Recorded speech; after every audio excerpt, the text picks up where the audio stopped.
Hi hello. അപ്പോൾ മറ്റൊരു informative വീഡിയോയിലേക്കാണ് നമ്മൾ പോകുന്നത്. ഇന്ന് ഞാൻ പറയാൻ പോകുന്നത്, ഒരുപാട് പേര് നഴ്സിംഗ് എടുത്തിട്ട് ക്ലിനിക്കൽ ഏരിയസ് അല്ലെങ്കിൽ പറഞ്ഞ ഹോസ്പിറ്റൽ സെറ്റിംഗ്സിൽ വർക്ക് ചെയ്യാൻ താല്പര്യമില്ലാത്തവരുണ്ട്. അവരൊക്കെ പറയുന്ന ആകെ ഒരു ചോയ്സ് എന്ന് പറയുന്നത് ലെക്ചറിങ് ആയിരിക്കും. കോളേജിൽ ലെക്ചറായിട്ട് നിൽക്കുക, അതും MSc ഒക്കെ എടുത്ത ശേഷം. അതല്ലാതെ എന്തെങ്കിലും ഓപ്ഷൻ ഉണ്ടോ? ഉണ്ട്. അതാണ് ഇന്നത്തെ ഈ വീഡിയോയിൽ ഞാൻ പറയാൻ പോകുന്നത്. നിങ്ങൾക്ക് ഒരുപാട് ഓപ്ഷൻസ് ഉണ്ട് ക്ലിനിക്കൽ സെറ്റിംഗ്സ് അല്ലെങ്കിൽ ഹോസ്പിറ്റൽ അല്ലാതെ വർക്ക് ചെയ്യാൻ വേണ്ടിയിട്ട്. അതിൻ്റെ ഒരു വലിയൊരു ശേഖരം ഞാൻ ഇന്ന് തുറക്കുന്നതാണ്. എൻ്റെ പേര് Aswathy Zakariya. Welcome to my YouTube channel. ഏതൊക്കെ ഏരിയാസിലാണ് നമുക്ക് നഴ്സസിന് ഈ ഒരു ഹോസ്പിറ്റൽ സെറ്റിംഗ്സ് അല്ലാതെ വർക്ക് ചെയ്യാൻ പറ്റുന്നത് എന്നുള്ളതും, അതുപോലെ അതിന് എന്തൊക്കെ എലിജിബിലിറ്റി ക്രൈറ്റീരിയസ് ആണ് വേണ്ടത്, അത് ഇന്ത്യയിൽ മാത്രമാണോ അങ്ങനെ വർക്ക് ചെയ്യാൻ പറ്റുന്നത്, അബ്രോഡിലേക്ക് ഒരു ഓപ്ഷൻസ് ഉണ്ടാവുമോ, എല്ലാം നമ്മൾ ഡീറ്റെയിൽ ആയിട്ട് ഡിസ്കസ് ചെയ്യാം. ഫസ്റ്റ് പറയുന്നത്, എനിക്ക് കുറച്ച് എൻക്വയറി കിട്ടിയ കാര്യമാണ് ഫ്ലൈറ്റ് നഴ്സസിനെ പറ്റിയിട്ട്, അല്ലെങ്കിൽ ഫ്ലൈറ്റ് നഴ്സസിന്റെ ഓപ്പർച്യൂണിറ്റിയെ പറ്റിയിട്ട്. ഫ്ലൈറ്റ് നഴ്സസ് എന്ന് ഉദ്ദേശിക്കുമ്പോൾ നിങ്ങൾ മേ ബി വിചാരിക്കും ഫ്ലൈറ്റിലുള്ള നഴ്സാണെന്ന്. എന്നതല്ല. ഫ്ലൈറ്റ് നഴ്സ് എന്താണെന്ന് ചുരുക്കി പറയുകയാണെങ്കിൽ, നമ്മൾ ഏതെങ്കിലും ഒരു എയർലൈൻ്റെ അണ്ടറിൽ നമ്മൾ എയർപോർട്ടിൽ ആണ് ഈ ഫ്ലൈറ്റ് നഴ്സസ് വർക്ക് ചെയ്യുന്നത്. ഇത് ഇന്ത്യയിലാണെങ്കിൽ BSc നഴ്സും GNM നഴ്സസും രണ്ടു പേർക്കും ഒരുപോലെ വർക്ക് ചെയ്യാൻ പറ്റും. GNM നഴ്സസിന് പോസ്റ്റ് BSc എന്നുള്ള ഒരു സംഭവം വേണമെന്നില്ല ഈ ഫ്ലൈറ്റ് നഴ്സ് ആയിട്ട് വർക്ക് ചെയ്യാൻ വേണ്ടിയിട്ട്. പക്ഷേ പുറത്തേക്ക് പോകുമ്പോൾ എയർലൈൻസ് അബ്രോഡുള്ള രാജ്യങ്ങളിലൊക്കെയാണ് നിങ്ങൾ ശ്രമിക്കുന്നതെങ്കിൽ നിങ്ങൾ ചിലപ്പോൾ BSc നഴ്സോ അല്ലെങ്കിൽ പോസ്റ്റ് BSc നഴ്സസോ ഒക്കെ ആയിരിക്കും മെയിൻ ആയിട്ട് വേണ്ടത്. അത് ഓരോ എയർലൈനെ ഡിപ്പെൻഡ് ചെയ്തിരിക്കും. ഇന്ത്യയിൽ പക്ഷേ GNM നഴ്സും BSc നഴ്സും തുല്യമാണ്. കാരണം രണ്ടുപേരും ഇവിടെ സ്റ്റാഫ് നഴ്സ് അല്ലെങ്കിൽ രജിസ്റ്റർ നഴ്സ് എന്നുള്ള ഒരു കാറ്റഗറിയിലാണ് നമ്മൾ ഉൾപ്പെടുത്തുന്നത്. ഇനി ഇതിന് എക്സ്പീരിയൻസ് വേണോ അല്ലെങ്കിൽ എത്രയാണ് എക്സ്പീരിയൻസ് ചോദിക്കുന്നത് എന്നുള്ളത് totally depends on the airline. പക്ഷെ എന്നാൽ പോലും ഒരു മിനിമം 1 to 2 ഇയർ എക്സ്പീരിയൻസ് ഉള്ളത് ഒരു നല്ലൊരു അഡ്വാൻറ്റേജ് ആണ്. കാരണം ബാക്കിയുള്ളവരെ കമ്പയർ ചെയ്ത് നമുക്ക് ചാൻസ് കൂടുതൽ കിട്ടാൻ വേണ്ടിയിട്ട്.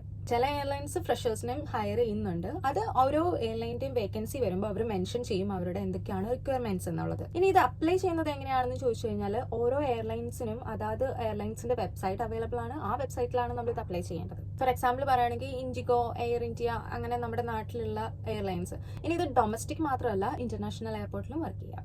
മെജോറിറ്റി ഇങ്ങനത്തെ ഒരു കേസിൽ അല്ലെങ്കിൽ ഈ ഒരു ഫ്ലൈറ്റ് നഴ്സസിന്റെ വേക്കൻസി വരുന്ന സമയത്ത് എല്ലാ കാര്യങ്ങളും ആപ്ലിക്കേഷനും ഇന്റർവ്യൂവും എല്ലാം ഓൺലൈൻ ത്രൂ ആയിരിക്കും. പിന്നെ ഇതിന്റെ മെയിൻ ഒരു അട്രാക്ഷൻ എന്താണെന്ന് വെച്ച് കഴിഞ്ഞാൽ, നമ്മുടെ ഡ്യൂട്ടി റെസ്പോൺസിബിലിറ്റി എന്ന് പറയുന്നത് ഭയങ്കര ഈസി ആയിട്ടുള്ള ഒരു സംഭവമാണ്.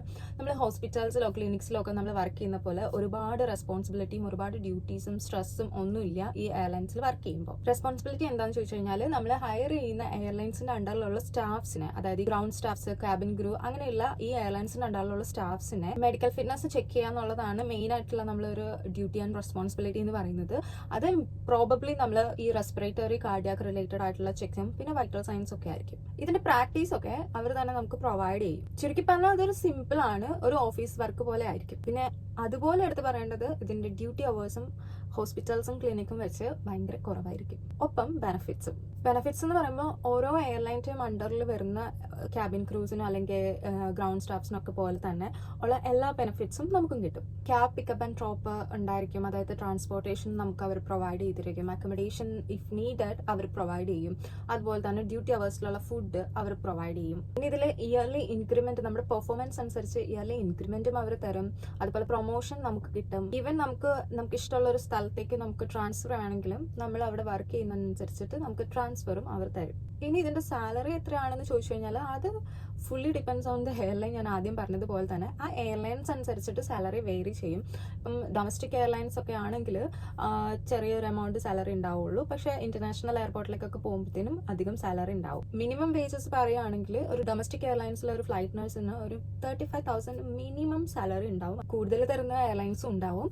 അതുപോലെ തന്നെ ഇന്റർനാഷണലിൽ പോകുമ്പോഴത്തേനും മിനിമം സാലറി എന്ന് പറയുന്നത് ഒരു മാസം മന്ത്ലി സാലറി 45 മുകളിൽ ഉണ്ടാവും. ഇതിപ്പോ പറഞ്ഞത് ഇന്ത്യയിൽ മാത്രമുള്ള കാര്യമാണ്. ഇനി അബ്രോഡ് പോകുമ്പോൾ അതിനനുസരിച്ചിട്ടുള്ള സാലറി ഉണ്ടാവും. ഫ്ലൈറ്റ് നഴ്സസിനെ പോലെ തന്നെ പറയാൻ പറ്റുന്ന മറ്റൊരു ഓപ്പർച്യൂണിറ്റിയാണ് ക്രൂയിസ് നഴ്സസ് എന്ന് പറയുന്നത്. ഈ കാറ്റഗറിയിൽ നമ്മൾ നേരത്തെ പറഞ്ഞതുപോലെ തന്നെ ഫ്ലൈറ്റ് നഴ്സസിനെ പോലെ തന്നെയാണ് നമ്മൾ.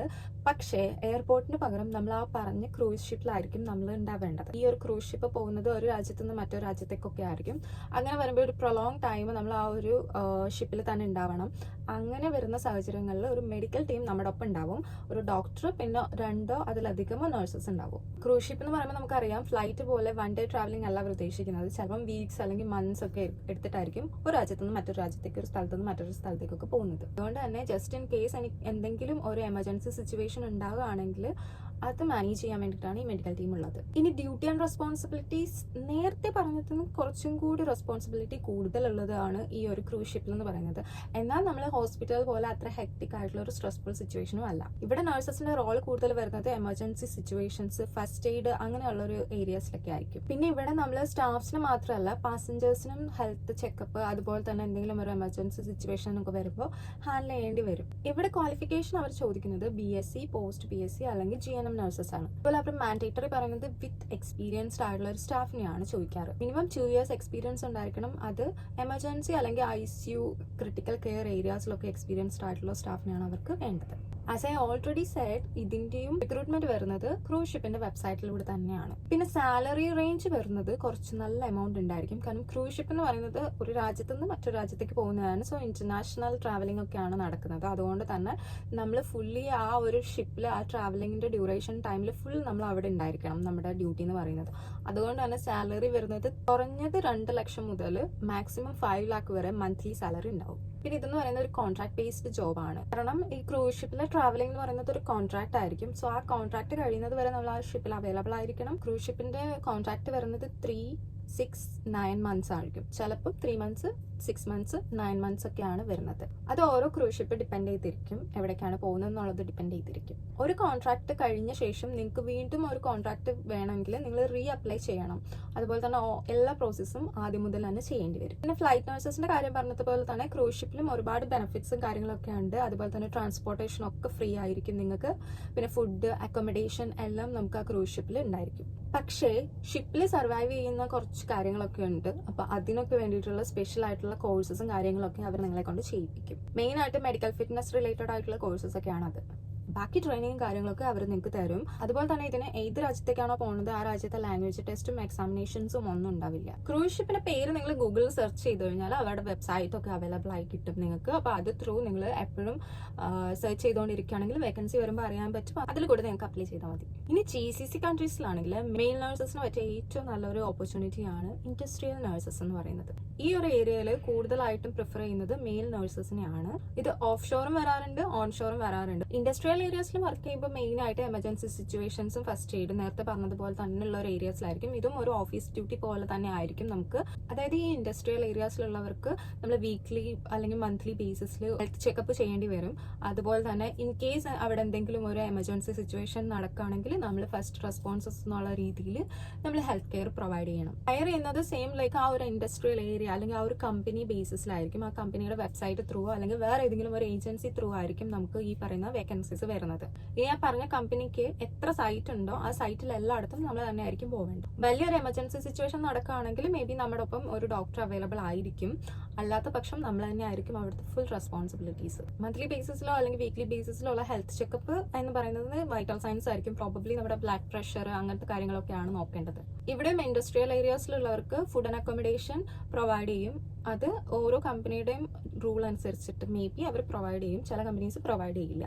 പിന്നെ നല്ലൊരു എമൗണ്ട് സാലറി ഉണ്ടാവും. പൊതുവേ ഈ ഇൻഡസ്ട്രിയൽ ഏരിയാസ് കൂടുതലുള്ളത് GCC കൺട്രീസ് ആണ്, അതായത് അറബ് കൺട്രീസിലൊക്കെ ആയിരിക്കും. സാലറി റേഞ്ച് വരുന്നത് 1.3 lakhs, നാട്ടിലെ 1.3 lakhs to ഒരു 2 lakhs വരെയുള്ള സാലറി അവൈലബിൾ ആയിട്ട് നമുക്ക് കിട്ടും. അത് നമ്മുടെ എക്സ്പീരിയൻസ് അനുസരിച്ചിട്ടൊക്കെ ആയിരിക്കും അവർ ഡിസൈഡ് ചെയ്യുന്നത്. പിന്നെ ഈ ഒരു ഇൻഡസ്ട്രിയൽ ഏരിയാസിൽ വർക്ക് ചെയ്യാൻ എക്സ്പീരിയൻസ് വേണമെന്ന് ചോദിച്ചു കഴിഞ്ഞാൽ അത് ഡിപ്പെൻഡ്സ് ഓൺ ദ കമ്പനി. ചില കമ്പനീസ് ഫ്രഷേഴ്സിനെ റിക്രൂട്ട് ചെയ്യാറുണ്ട്, ചില കമ്പനീസ് ആണെങ്കിൽ ഈ പറഞ്ഞ പോലെ എക്സ്പീരിയൻസസ് ചോദിക്കാറുണ്ട്. അതുകൊണ്ട് തന്നെ സാലറി വരുന്നതും കൺട്രി അല്ലെങ്കിൽ കമ്പനി അതുപോലെ തന്നെ എക്സ്പീരിയൻസ് ഈ ഒരു 3 കാര്യങ്ങൾ ഡിപ്പെൻഡ് ചെയ്തിട്ടുണ്ടായിരിക്കും. ഇവിടെയും GNM, BSc, പോസ്റ്റ് BSc 3 ആളുകൾക്കും അവൈലബിൾ ആയിട്ടുള്ളൊരു വേക്കൻസിയാണ്. പക്ഷേ അതും കമ്പനി ടോട്ടലി ഡിപ്പെൻഡ് ചെയ്തിട്ടായിരിക്കും. ചില കമ്പനീസ് GNM നഴ്സസിനെ ഹയർ ചെയ്യില്ല, ചില കമ്പനീസ് ആണെങ്കിൽ അവർ ഹയർ ചെയ്യും. ഇനി വേറൊരു ഏരിയ ആണ് ഹോട്ടൽസ് എന്ന് പറയുന്നത്. ഈ ഹോട്ടൽസ് എന്ന് പറയുന്നത് ഹോട്ടൽസിൽ നഴ്സസ് അവൈലബിൾ ആണ്. പക്ഷേ അത് നമ്മുടെ നാട്ടിൽ ഇന്ത്യയിൽ അധികം ഞാൻ കണ്ടിട്ടില്ല. പക്ഷേ എബ്രോഡ് വരുമ്പോഴത്തേനും ഇന്ത്യക്ക് പുറത്തുള്ള പല രാജ്യങ്ങളിലും ഈ പറയുന്ന ഹോട്ടൽ നഴ്സസിനെ കാണാറുണ്ട്. സാധാരണ ഹോട്ടൽസ് അല്ല, ശരിക്കും പറഞ്ഞു കഴിഞ്ഞാൽ ഇതൊരു 5 സ്റ്റാർ അല്ലെങ്കിൽ 7 സ്റ്റാർ ഹോട്ടൽസ് ഹോട്ടൽസിലൊക്കെയാണ് ഇങ്ങനത്തെ ഒരു സംഭവം ഉള്ളത്. ഇവിടെയും സെയിം നമ്മുടെ റെസ്പോൺസിബിലിറ്റീസ് ആൻഡ് ഡ്യൂട്ടീസ് വരുന്നത് ഫസ്റ്റ് എയ്ഡും അതുപോലെ തന്നെ എമർജൻസി സിറ്റുവേഷൻ ഹാൻഡിൽ ചെയ്യുന്ന ഒരു സംഭവമാണ് വരുന്നത്. അത് കൂടുതലായിട്ട് നമ്മൾ പ്രൊവൈഡ് ചെയ്യുന്നത് നമുക്ക് വരുന്ന ഗസ്റ്റിനും അതുപോലെ തന്നെ സ്റ്റാഫിനും.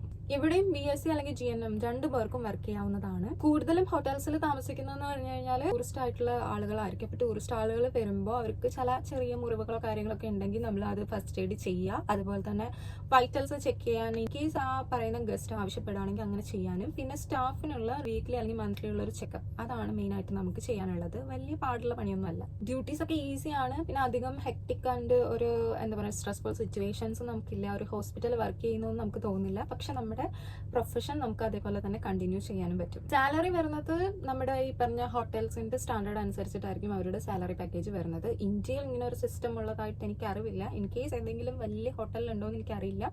ഞാൻ അന്വേഷിച്ചതിൽ ഒരു ഹോട്ടലിലും ഒരു 5 സ്റ്റാർ ഹോട്ടലിലും എനിക്ക് കാണാൻ സാധിച്ചില്ല, പ്രത്യേകിച്ച് കേരളത്തിൽ. ബട്ട് പുറത്തേക്ക് വരുമ്പോഴത്തേനും ഓൾമോസ്റ്റ് എല്ലാ കൺട്രീസും ടൂറിസ്റ്റ് കൺട്രീസ് ആണ്. സോ അതുകൊണ്ട് തന്നെ ഇങ്ങനത്തെ ഒരു സെറ്റപ്പ് എല്ലാ 5 സ്റ്റാർ 7 സ്റ്റാർ ഹോട്ടൽസിലൊക്കെ ഉണ്ട്. സോ ഹോസ്പിറ്റൽ ഫീൽഡ് അല്ലെങ്കിൽ ക്ലിനിക്കൽ സെറ്റിംഗ്സ് ഇഷ്ടമല്ലാത്ത നഴ്സസിന് നന്നായിട്ട് കാശുണ്ടാക്കാൻ പറ്റുന്ന ഒരു സാലറി കിട്ടുന്ന സെയിം പ്രൊഫഷനിലുള്ള മറ്റൊരു സെറ്റിംഗ് ആണ് ഈ പറഞ്ഞ 4 ഏരിയാസ്. സോ നിങ്ങൾക്ക് ഏതെങ്കിലും താല്പര്യം ഉണ്ടെങ്കിൽ നിങ്ങൾ അതായത് എയർലൈൻസോ ക്രൂസ് ഷിപ്പിന്റെ വെബ്സൈറ്റോ അതുപോലെ തന്നെ ഹോട്ടൽസിന്റെ വെബ്സൈറ്റ് അതുപോലെ തന്നെ ഈ പറഞ്ഞ ഇൻഡസ്ട്രിയൽ ഏരിയാസോ ഒക്കെ നിങ്ങൾക്ക് ചെക്ക്ഔട്ട് ചെയ്ത് നോക്കുക. വേക്കൻസി വരുന്നതനുസരിച്ചിട്ട് നിങ്ങൾക്ക് അതിലേക്ക് അപ്ലൈ ചെയ്യാം. സോ വീഡിയോ ഇഷ്ടപ്പെട്ട് ലൈക്ക് ചെയ്യുക, ഷെയർ ചെയ്യുക, കമന്റ് ചെയ്യുക, സബ്സ്ക്രൈബ് ചെയ്യുന്ന കാര്യം കൂടി ഒന്ന് പരിഗണിക്കുക. അത്രേ ഉള്ളൂ. Bye bye.